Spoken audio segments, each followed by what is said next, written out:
উক্ত সম্পত্তিতে ইসকন বিগ্রহের পক্ষে সত্য মালিকানা ও ভোগ দখলের নিরবিচ্ছিন্নভাবে নিয়োজিত আছেন। ফলশ্রুতিতে উক্ত সম্পত্তিতে স্থিত তৎকালীন ভাড়াটিয়াদের নিকট থেকে ভাড়া আদায়ের বৈধ আইনি অধিকারও স্বাভাবিকভাবে বিগ্রহ তথা মালিকের পক্ষে ইসকন লাভ করে। পরবর্তীতে বিজ্ঞ আদালতের আদেশে পারস্পরিক সমঝোতার ভিত্তিতে সমস্ত ভাড়াটিয়াগণ তাদের দখল ইসকন কর্তৃপক্ষকে আইনসম্মতভাবে বুঝিয়ে দিয়ে অন্যত্র প্রস্থান করেন।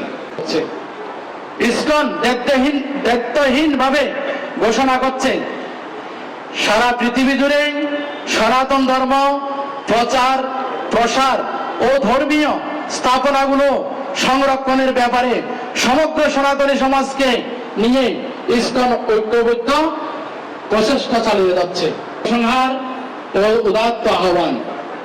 মন্দিরে অবস্থানরত সাধু সন্ন্যাসীগণ নিজেদের ব্যক্তিগত ও পারিবারিক বৈষয়িক সম্পত্তি পরিত্যাগ করে সম্পূর্ণ নিষ্কামভাবে আশ্রমিক জীবনে থেকে ধর্ম প্রচারে আত্মনিয়োগ করেছে। কারো সম্পত্তি আত্মসাৎ বা জবরদখল করার কোনো পার্থিব অভিপ্রায় বা আইনি সুযোগ তাদের নেই। সামাজিক মাধ্যমে যে ইসকনের সাথে সনাতন ধর্ম অবলম্বীদের সাথে যে একটা বিরোধ একটা প্রচারিত হয়েছে, আসলে আদৌ এই ঘটনাটি সঠিক না।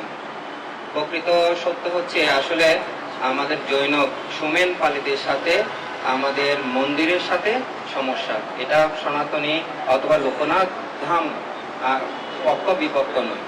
দুর্ভাগ্যের বিষয় যে উপর থেকে যখন মরিচের গুঁড়া মারছিল, প্রশাসনের গাইও করেছিল এই মরিচের গুঁড়া, থানার মধ্যে আলোচনায় বিস্তারিত বলেছে যে কাজটা মোটেও উচিত হয়।